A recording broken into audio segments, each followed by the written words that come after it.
Grief changes how we see the world, and moreover, how we choose to interact with it. Hello, welcome. This is a project I've been working on for a good 5 months now. Originally, the plan was for this to be my capstone project, but I think at this point it's grown a bit too large for me to figure out how to boil it down to a 10-minute plot.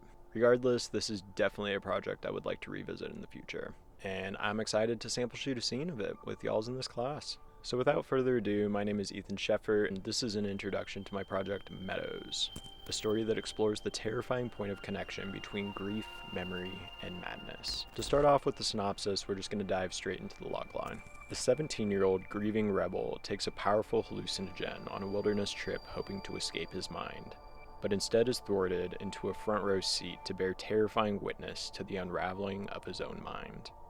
The story is a psychological thriller with heavy elements of cosmic horror and told between two timelines, then and now, which take place in 2006 and 2007. In 2006, we witness Sean Garrison's abstract descent into insanity after he and his friends consumed Datura stramonium at a cabin nestled in the outskirts of the North Cascades. Then in 2007, we follow a far more reclusive Sean as he struggles down the road of psychological recovery, piecing together his shattered memories of the 37 hours he spent wandering the wilderness in total delirium the year prior, while also facing the trauma that robbed him of his childhood and drove him into substance abuse in the first place. Meadows is a story of self-destruction and rebirth, one that explores how the mind can destroy itself in search of freedom, and the painful beauty of finding meaning within the circumstances that break us. Visually, I want to capture this story from a very intimate perspective, especially in the 2006 storyline, which almost exclusively takes place inside Sean's mind, as his ability to perceive reality disintegrates in a very real and very frightening way. I'm picturing lots of detail shots, lots of POV shots, lots of extreme close-ups to really capture that emotion that Sean is feeling throughout every moment of this experience. It's very important because that's where a lot of the character development is going to come in 2007.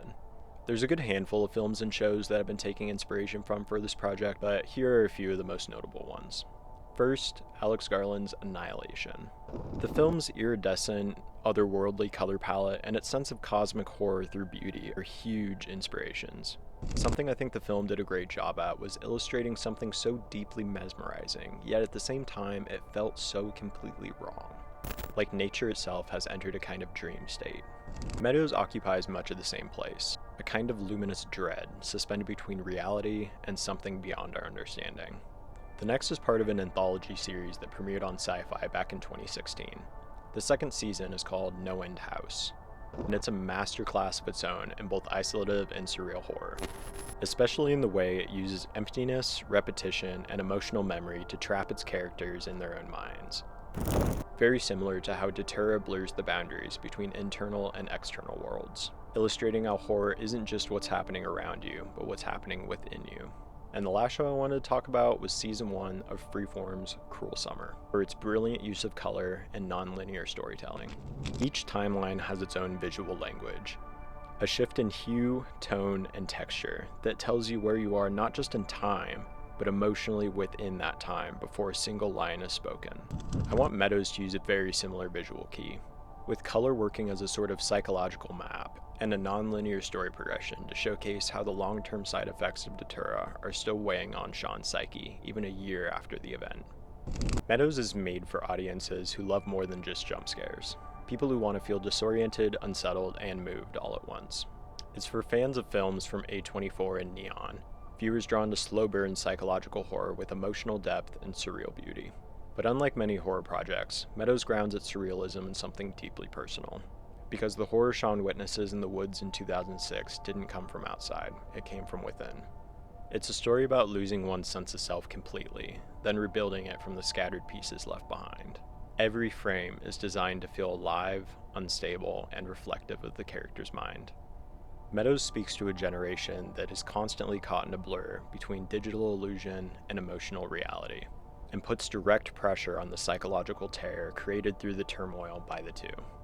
Asking audiences, when the line between illusion and reality completely dissipates, what assumptions can we truly make of our surroundings and ourselves? For the scene we're going to be filming in this class, we have two characters, Sean Garrison and Corey Garrison. Sean Garrison is a rebellious 17-year-old with, honestly, a pretty dang good reason to be a rebellious 17-year-old. He's our main character, a kid both trying to outdrink his ghosts and outlaugh his grief. His goal is simple, but impossible: to escape the pain and trauma that he refuses to face.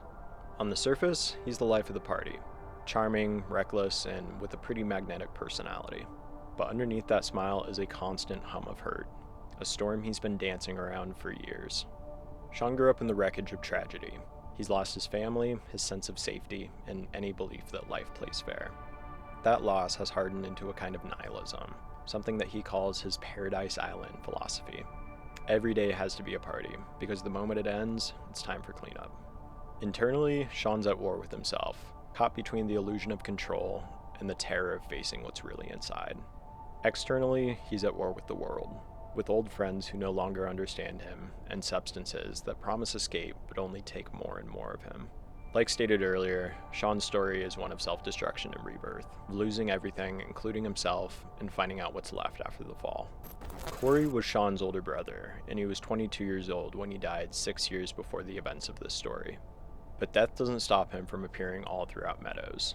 His role is both that of a guide and a tormentor, the voice that leads Sean deeper into the labyrinth of his own mind. At first, Corey appears as a symbol of comfort, but in truth, Corey is something far more sinister.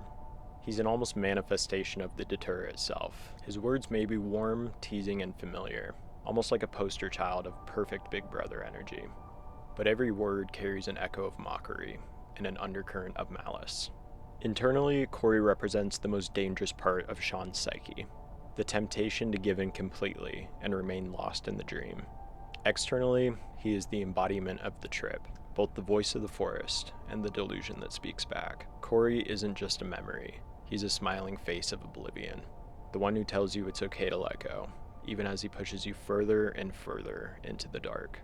Location-wise, for the scene we're filming in this class, we're going to be filming in a kitchen, a hallway, and 2 bedrooms. I say 2 bedrooms because one of them is going to be a complete hallucination of Sean's old bedroom, and the other a guest bedroom at the cabin in which he and his friends took Datura.